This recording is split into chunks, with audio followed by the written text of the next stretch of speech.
You're welcome back. Now, government continues to come under criticism by players in the media industry for its decision to hand over an expansion of Ghana's digital migration platform to Chinese TV operator StarTimes. The Ghana Independent Broadcasters Association at first raised concerns with the move, saying that going ahead with the deal will be a sharp departure from the digital migration agenda and boost the Chinese government's drive to take over control of the broadcast space in strategic African countries. Already, a number of deadlines have been missed regarding the switch from analog to digital broadcasting to improve quality.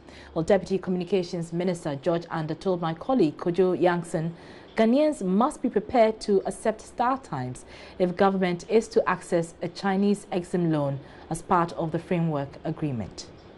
I'm sure you know how the Exim facility works. Okay, it's tied to a supplier that they determine. So you are confirming that the Chinese are saying that the only way we get the Exim facility is if we use StarTimes? I'm sure you know how the Exim facility works.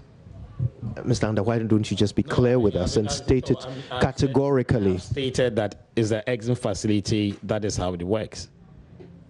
So we must have StarTimes, otherwise no Exim facility.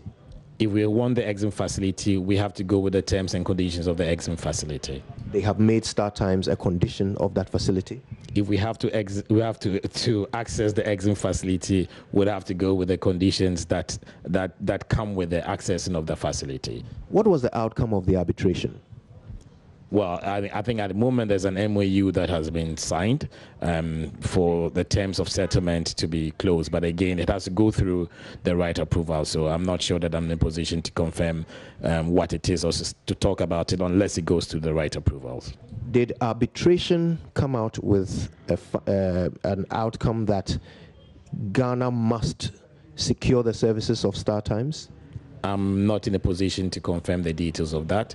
All I can say is that if we are going to access the Exim facility to enhance the network, we would have to work through StarTimes as a condition of accessing the Exim facility. Well, the Deputy Minister conceded that KNET, which was contracted by the previous government, has undertaken the construction of the DTT infrastructure, but added that there are some limitations with the existing infrastructure. He says there are significant things to be done to enhance the network. Listen. KNET have, I'll say, 95% delivered on the scope of their contract in terms of building the DTT infrastructure, and they've done an amazing work. However, there are certain limitations with the existing infrastructure. Like, for example, there are only 40 channels that can be transmitted on the existing infrastructure. The NCA has loads of applications from broadcasters that want to apply.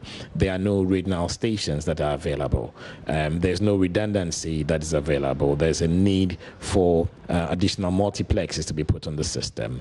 There's a need for the headquarters of the Central Digital Transmission Company to be built. There's a need for technical enhancements to be done on the network. There's a need for renewable solar energy, okay, for the network operating center to be put in place. Okay, so there are significant things that need to be done to enhance the network, and those are the discussions that are ongoing. If we receive the right approvals, of course, through cabinet, through parliament, to be able to access the facility, and then we'll be able to do some of these things. So it is actually totally misplaced for Giba to be suggesting that StarTimes are going to be managing the national digital television infrastructure. It is a fact of matter that Giba is aware that in the draft DTT policy, for which they provided input, okay, the composition of the Central Digital Transmission Company's board is there, and given the National Media Commission, NCA, I mean, all these stakeholders are represented on the board. So as to how they can forget about these things that they themselves have helped us put together and start to get into a panic situation that we are handing over the national digital television infrastructure to StarTimes, for me, it's a bit of a misplaced concern. I mean, there's no truth to that. Okay, so the obvious question would be, if KNET has built what we have so far and we need more, why not ask KNET to do whatever else we need? Well, I did say that what we are looking at is subject to going through the right approvals, and it is subject to us having access to the Exim Bank facility.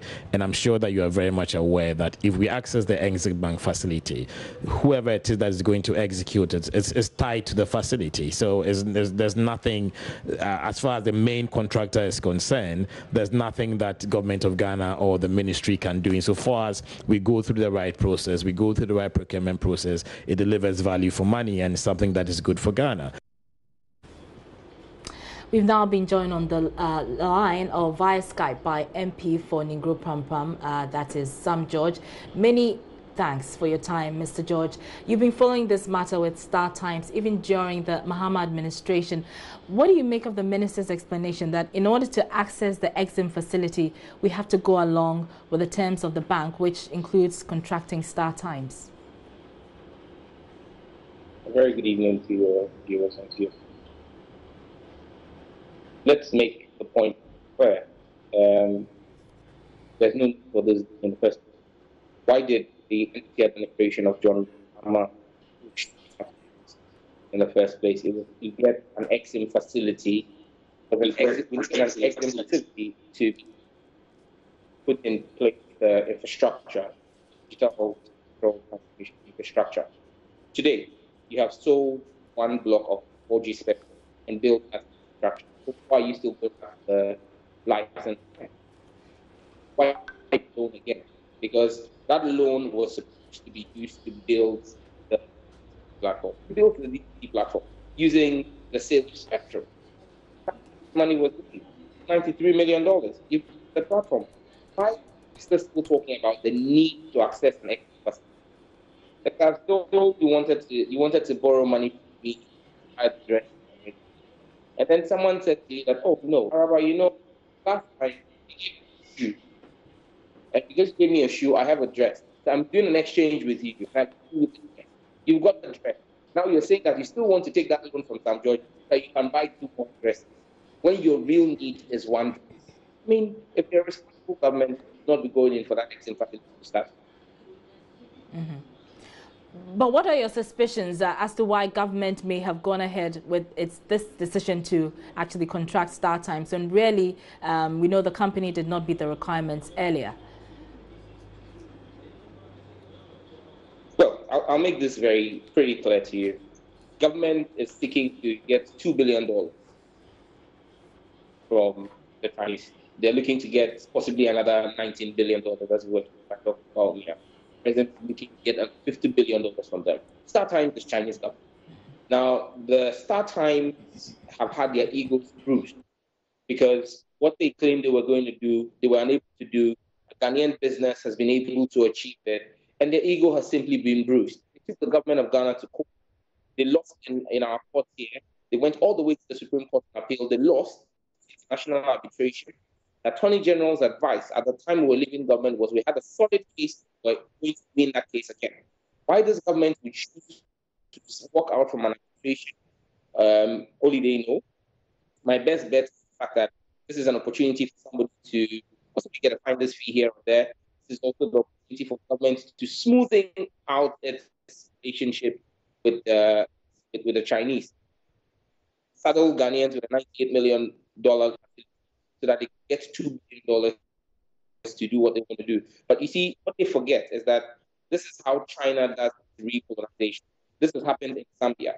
There's a typical example in Zambia where the Chinese gave facility money for infrastructural development in Zambia.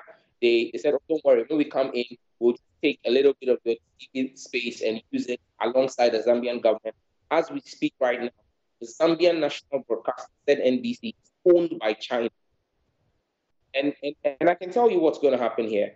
If you look at the DTT platform that has been built, stands now, $93 million US, Ghanaian taxpayers has sunk into that. Now you're asking StarTimes to bring another $95 million to do an expansion work. What is happening in the industry now is that the TV stations, including yourself, multimedia, are struggling to make overhead costs because the market is saturated. And so you're struggling. TV houses are struggling. And because TV houses are struggling, TV houses are not able to even make the payments to government stands now on the DTT platform. Now, imagine when StarTimes takes over this platform by way of expansion, and the Ghanaian TV stations are unable to pay. What StarTimes is going to say is that since Ghanaian stations are unable to pay and government is unable to service the facility because the stations are not paying, we're going to take over the infrastructure by way of collateralizing the infrastructure to defray the loan. That's exactly what is happening in China. So I can assure you down the line, we're going to see a situation where StarTimes is going to come in and say that they want to put in encrypted boxes and make free-to-air TV, as we know today, pay TV, and they're going to price people like multimedia out. Because right now, when the platform becomes a StarTimes platform, because government defaults the payment of this loan, you're going to see that StarTimes takes over the infrastructure. Multimedia is going to be a competition to StarTimes, because StarTimes is also a content producer. So what do? They're going to price the likes of media, the likes of EIB, the likes of Media General. They'll price you out of the market, and then you get fighting. I'm standing on the side of Giba and fighting for the protection of Ghanaian local content. On for me, we have also in the studio Gloria Hiaji, who is Executive Secretary of the Ghana Independent Broadcasters Association. Many thanks for your time, Gloria. Now, Mr. George was talking about the impact this will have if indeed government goes along with StarTimes. You said this will negatively impact broadcasting in the country. Explain to us how this would happen. Thank you very much for having me on. Good evening to you and to your listeners. Right. The impact of StarTimes coming on board is multifaceted. In the first place, the minister talked about StarTimes bringing in set-top boxes and granting some communities 20 free channels and 20 households on a 6-month offer to view TV for free. After the 6 months, then what happens? Bear with me if I say that the Constitution of the Republic of Ghana, the 1992 Constitution in Chapter 12, enshrines on us that there should be no impediment to information, no impediment to freedom of speech, and no impediment to media. Okay, so if these set-top boxes are brought in, it means that, and there's a condition that at the end of the 6 months, if the consumer so wishes, that consumer will be required to pay an amount of money to be able to continue watching TV. That is putting an impediment in the way of the consumer to access information. And this is going against the Constitution of Ghana. Moreover, for StarTimes, we heard on the floor of Parliament on 27th July, if I'm not mistaken, either 25th or 27th July, if I'm not mistaken, Parliament granting tax waivers to StarTimes to import equipment and machinery. We do not know what kind of equipment or machinery StarTimes is bringing in. But if it is for the broadcasting, then why didn't government grant such tax waivers to other TV operators who had to import equipment in to be able to broadcast their content to consumers? Aside that, for StarTimes to be providing boxes with conditional access, the conditional access is what will grant them the ability to get information if they are able to pay. Then it means that they want to operate a pay TV system. And the National Communications Authority in the country has a process for granting authorizations. So all StarTimes has to do is to apply to the National Communications Authority to get the license to be able to operate as it wishes. Now, you indicated that a lot of the issues, you are in the dark, or Giba is in the dark with a lot of the decisions that are being taken. But the minister had indicated that Giba is represented on the Central Digital Transmissions Board. So if you are represented on this particular board, do you raise these concerns at the board? To the best of our knowledge, that board is yet to be set up. It has not been set up. The last stakeholder engagement we had with the Ministry of Communications was on 12th February of this year, 2018. Since then, at least, Giba hasn't been invited to any stakeholder consultation. So if there has been any development, we are completely in the dark. We do not know anything about it. And for the government to be able to do anything with the DTT, it has to consult stakeholders because everybody is involved. Now, we indicated earlier, and the minister also conceded that indeed KNET was contracted to construct the infrastructure, but it needs enhancement. What do you make of that? Does it actually need enhancement?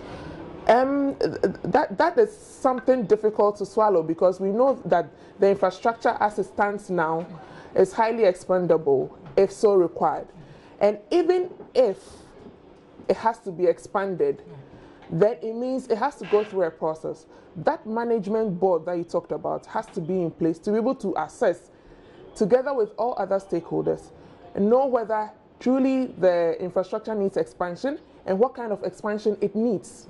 He talked about the infrastructure not having capacity for regional televisions. I can tell you for a fact that the NCA has already granted some licenses to some TV stations to broadcast regionally. We have Obonu TV of the Ghana Broadcasting Corporation. We have OTV, which is also in the Greater Accra region, and we have RTV in the Ashanti region. They are purely regional. Okay, so then, honestly speaking, where lies the argument that the infrastructure cannot hold regional TV for now, when already it is being piloted? Well, it seems like this is a done deal. Listening to the minister, he says it's going to go to cabinet, but already there are indications that we're picking up that this is something that is a decision that has already been taken. What is GIBA going to do in the light of this? In the light of this, the instruments that are available to us, which enable us talk, that is what we are going to use. We are just going to continue talking and drawing people's attention to the issues as they are right now, because we've got the facts that we can prove.